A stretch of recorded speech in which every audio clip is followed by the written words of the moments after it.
siento que la palabra ecosistema es una palabra que tenemos que saberla cuidar, porque si no se nos puede volver un cliché.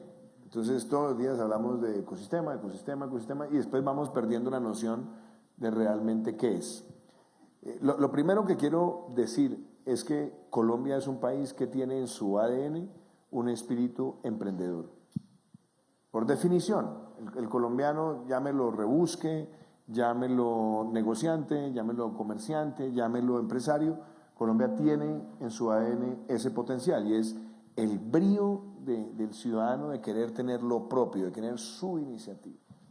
Pero la verdad es que, y lo hablé con Guillermo muchas veces, inclusive en el camino hacia la presidencia de la República, yo le decía, ser emprendedor en Colombia o ser empresario en Colombia es una carrera de obstáculos.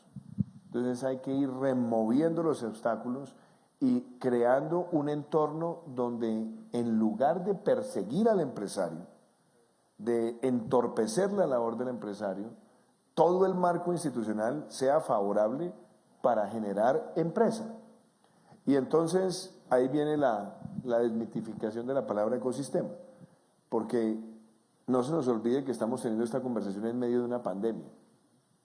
Entonces la pregunta es, ¿por qué estamos teniendo esta conversación tan agradable sobre emprendimiento en medio de una pandemia? Porque creo que hay un conjunto de políticas que tomó el Estado antes de la pandemia, que terminaron impulsando el desarrollo de Colombia durante y en este momento donde estamos haciendo una transición hacia una endemia. Y voy a mencionar algunas de esas cosas que son íconos, que son hechos que se lograron en estos 3 años y medio. Primero, el sistema tributario de Colombia. El sistema tributario de Colombia siempre, y esa ha sido una preocupación que yo he tenido, cada vez que un gobierno quiere abordar el tema de una discusión de impuestos, siempre se va por la fácil, que es carguémosle más a las empresas.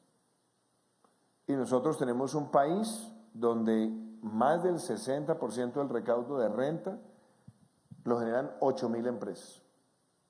Entonces lo primero era empezar a cambiar ese paradigma. ¿Qué se hizo? Primera decisión importante, bajar la tasa nominal de renta. Nuestra tasa nominal de renta hoy es menor que la que teníamos en agosto del año 2018. Con todo y que para enfrentar la pandemia nos tocó, y en eso quiero reconocer un gran respaldo del empresariado, aumentarla un poco, porque se nos atravesó esta situación extraordinaria. Pero hoy es menor. Pero agréguele 3 cosas más. Hoy una empresa puede descontar el 100% del IVA en bienes de capital. Cuando una empresa invierte hoy en bienes de capital, puede descontar el 100% del IVA pagado por esos bienes de capital que le ayudan a hacer la transformación tecnológica e industrial. Después viene otra. Se puede descontar hoy el 50% del ICA sobre el impuesto de renta. Y eso es algo que le ayuda muchísimo a las pymes, especialmente y sobre todo a las empresas medianas, que lo puede descontar. Y otro elemento que era para mí algo entorpecedor a morir del desarrollo empresarial, y yo lo hablaba con muchos emprendedores, era la renta presuntiva, donde no importa cuánto he generado, el Estado presume que yo tengo que aportar el 3% sobre el patrimonio, o más que el patrimonio, sobre las ventas proyectadas o las utilidades proyectadas de la empresa. Hoy esa figura terminó, esa figura anacrónica salió. 3 elementos muy importantes para generar condiciones empresariales. Después viene otro elemento. Si queremos tener empresas en tecnología y empresas en industrias creativas y en empresas de valor agregado tecnológico, porque hoy cada vez más es ese valor agregado el que está haciendo la diferenciación, nosotros incorporamos una política, y es: no se paga impuesto de renta. Durante los primeros años que estas empresas nacen, claro, versus un número de empleos, un número de inversión, y eso se volvió un acelerador de la fundación de nuevos startups en el país. Y lo propio lo hicimos sector tecnológico, sector de economía naranja o industrias creativas, y también hicimos lo propio con los startups en el campo. Y después decidimos también en ese entorno mirar ese microcosmos emprendedor en distintas áreas. Entonces, FinTech, que hoy hablamos de varias empresas colombianas que están saliendo a la bolsa, caso Nubank. Nubank era imposible que operara en Colombia hace 10 años, por la regulación y por la forma de regular por sospecha. Hoy en día tenemos un sandbox regulatorio en materia de FinTech que no solamente ha desarrollado o ha permitido que herramientas como Nubank operen, sino Lulobank, Nitrabank, Alobank, todos banca en línea que está llegando a Colombia a operar un mercado con otro elemento muy positivo, la inclusión financiera. En medio de la pandemia, con las transferencias económicas que se han girado a más de 4 millones de familias, logramos hacer una profundización donde hoy el 80% de los ciudadanos de Colombia mayores de 18 años tienen al menos un producto financiero y casi todo utilizando la tecnología. Es decir, Colombia hoy es el lugar más atractivo de América Latina y el Caribe en términos de regulación para FinTech. Después, entremos a otra, HealthTech. ¿Cómo entran esas tecnologías a asociarse con la salud? Que hay mucha teoría, pero pensemos por lo práctico. En Colombia teníamos miles de consultas domiciliarias o en línea antes de la pandemia. Miles. 400.000, 500.000, a veces llegábamos al millón. Hoy estamos teniendo 10 millones de consultas domiciliarias o en línea en el sistema de salud. Y si a eso le sumo todas el resto de mejoras regulatorias generales de emprendimiento, hoy Colombia se está convirtiendo en un lugar muy atractivo para venir a desarrollar tecnologías aplicadas a la salud utilizando la conectividad. Pero le agrego otras dos cosas adicionales. Historia clínica en línea. Colombia no tenía historia clínica en línea. Hoy tenemos ya el marco de la historia clínica en línea. Y Colombia no tenía otra cosa que era muy importante, y era cómo puedo yo, si tengo la historia clínica, poder ofrecer servicios derivados de esa historia clínica en línea. Hoy vemos que United Health Group tiene acá en el complejo de la 26 todos sus servicios de back office, de tecnología, de servicio al cliente para cubrir más de 111 países. Eso no pasaba antes. Y le puedo mencionar 3 otras tecnologías que están siendo profundamente disruptivas en el tema de educación, EdTech. La pandemia disparó el EdTech en Colombia. Hoy hay más de 120 emprendimientos, 14 de ellos con posibilidad de convertirse en gacelas y en la ruta para ser unicornios en los próximos 3 o 4 años, porque empezamos a habilitar plataformas que están desmitificando el querer del que está estudiando. Hoy las personas, más que títulos, lo que quieren es formación pertinente. Y eso nos ha permitido que, pasando de los MOOCs a nuevas formas de enseñanza, hoy nosotros mismos desde el gobierno con la formación de 100.000 programadores lo estamos utilizando. Eso es disruptivo a morir. Y formar 100.000 programadores significa tener la mano de obra que va a ser demandada por todas estas industrias. Esto también es parte del ecosistema. Y debo yo mencionar lo que está pasando con ciberseguridad. Hoy el gran reto que tenemos en Colombia es ciber. Gracias a los días sin IVA hemos podido acelerar las ventas en líneas y el e-commerce en Colombia como nunca antes. Pero ahora lo que necesitamos es que se genere todavía más confianza del consumidor para poder tener uso de tecnologías de compra, que no tenga miedo de cómo pone sus claves, de cómo está protegida su identidad, y eso también nos va a permitir a nosotros una gran aceleración. Y el otro gran reto es inteligencia artificial. Ningún país de América Latina y el Caribe, salvo Colombia, ha presentado un marco, óiganme bien esto, un marco ético para el desarrollo de la inteligencia artificial. Y esa yo creo que será la gran discusión del ecosistema. Al final del día, sí, hay compañías que toman los datos, pero la pregunta es, ¿y los datos de quién son? Porque hay compañías que están captando información y con la información que captan se están enriqueciendo, pero todavía no hay una discusión seria sobre quién paga por esos datos, a quién le pertenecen y cómo se protegen. Y yo creo que Colombia está dando un paso trascendental también en esto. Entonces, agrego eso también como parte del ecosistema. Y 3 normas que son realmente fascinantes. La nueva ley de emprendimiento de Colombia, acceso a compras públicas, desarrollo de sistemas de capital, movilizar más fondos de capital de riesgo, capital emprendedor y tener también mucho más acceso a plataformas de cofinanciación de recursos abiertos. Y yo diría que si uno fuera a cerrar el entorno, donde tenemos las normas, estas medidas tributarias, el impulso a los sectores, es qué está haciendo Colombia para promover el emprendimiento directamente. Nosotros empezamos el gobierno con Ignacio Gaitán, hoy está Francisco Noguera al frente de Impulsa, y yo le dije a Ignacio, vámonos a donde están los grandes. Aquí no vamos a hacer cosas en chiquito, vamos a romper esa mentalidad. Y entonces estuvimos en San Francisco. Primera vez que se hace una misión dirigida por el presidente de la República para visitar a los grandes de la tecnología y a las grandes aceleradoras, entre ellos 500 Startups. Y dijeron, allá voy a Colombia. Estuvimos en Francia, nos fuimos a Estación F, trajimos modelo de Estación F. Fuimos al Yangian Park en Shanghai, trajimos aporte del Yangian Park. Sofía Antípolis en Francia, también muy importante. Estuvimos en el distrito de FinTech de Londres y estuvimos recientemente en el Centro de Nuevas Tecnologías de Corea.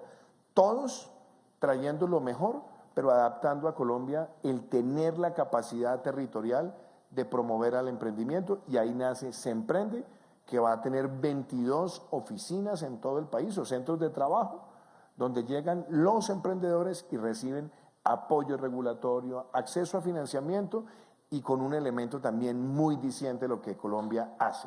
Nunca SoftBank había hecho un fondo de fondos, nunca con un gobierno.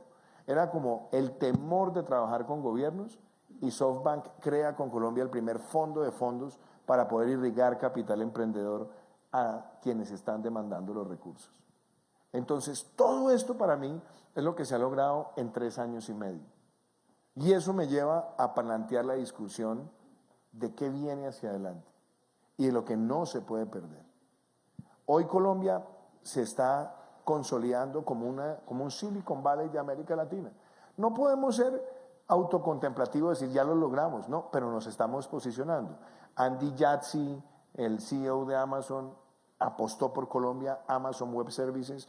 Estuve hablando con Brad Smith en Glasgow, también quieren comprar un tema en el cual nosotros estamos posicionando a Colombia, que es sostenibilidad, la tecnología al servicio de ser un país carbono neutral. Hemos tenido conversaciones con quienes están desarrollando mega apps también y dicen Colombia tiene talento, regulación, entorno y motivación. Pero aquí es donde quiero poner el dedo en la llaga. Hay 4 elementos que van a ser para mí los más determinantes del emprendimiento en los próximos años. Y yo voy a escribir sobre esto, porque ahora me gusta escribir, me mantengo escribiendo, pero estas 4 palabritas ténganlas en mente. Volatilidad, incertidumbre, complejidad y ambigüedad. Es lo que yo llamo VICA. El emprendedor de hoy tiene que vivir en este entorno. Volatilidad, pasa una pandemia, choque de los contenedores, choque de inflación, y tiene que estar lidiando con un mundo que se mueve hacia criptoactivos. Hoy estamos en el mundo de los NFTs, hoy estamos en el mundo de activos determinados por monedas virtuales, no existen factores de reserva, no sabemos cuál es el soporte real, pero el mundo se está moviendo hacia allá. Incertidumbre, porque hoy el emprendedor tiene que lidiar con incertidumbre regulatoria, incertidumbre política. Ayer, por ejemplo, miraba lo que está pasando en Chile. Todos los días una pequeña comisión de una asamblea constituyente dice una cosa, dice la otra y genera incertidumbre. Ayer, por ejemplo, una subcomisión decía van a nacionalizar todo el sector minero y entonces inmediatamente eso le agrega al emprendedor una preocupación. Complejidad. los problemas son cada vez más complejos. ¿Quién es el titular de los derechos de los datos? ¿Quién paga por los datos? ¿Quién es el agregador de contenidos y quién se está quedando con los márgenes de lo que están desarrollando terceros? Existe una verdadera regulación y la ambigüedad, que ese es el punto también más difícil. El mundo se rige hoy por muchísima ambigüedad regulatoria. El emprendedor en Colombia, por ejemplo, vive con un temor. En Estados Unidos no pasa, aquí sí pasa, que cuando se firma un acuerdo de confidencialidad, según la regulación de Estados Unidos, violar un acuerdo de confidencialidad es un delito federal que tiene además una sanción durísima. En Colombia, violar un acuerdo de confidencialidad cuando se hace un business plan o cuando se hace un pitch, hoy no tiene esa connotación y muchos emprendedores terminan sufriendo por eso. Entonces, fortalecer eso, fortalecer la propiedad intelectual, fortalecer los instrumentos institucionales para que ese emprendedor pueda seguir adelante es el reto que también sigue y esperamos dejar esto bastante allanado. Pero mi mensaje también de fondo es que el primer gobierno que puso la palabra emprendimiento en un plan de desarrollo fue el nuestro. Yo recuerdo cuando le decía a Guillo en el 2017, queremos que Colombia lance las empresas BIC, beneficio e interés colectivo. Hoy, y quiero agradecerle a la Cámara de Comercio, doctor Luigi, doctor Claudio, agradecerle también a Leonardo, agradecerle a todos los miembros de la Junta que están aquí, a Nicolás. Hoy, gracias al apoyo de las cámaras en Colombia, somos el país del mundo con más empresas B registradas, porque le hicimos esa apuesta también a la regulación. Pero hoy necesitamos que ese modelo emprendedor se defienda políticamente también.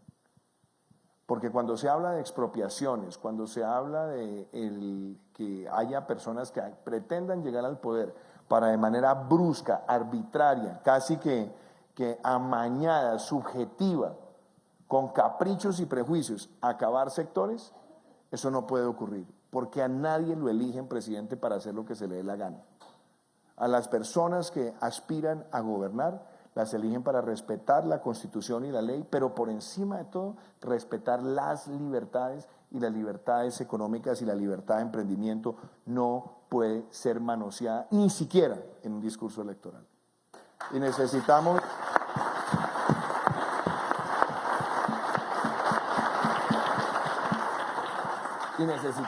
que eso también se entienda como parte fundamental del ecosistema. Entonces yo sé que me he alargado mucho haciendo esta elucubración, pero hoy siento que Colombia se está ganando un espacio a nivel mundial y un reconocimiento por todo esto.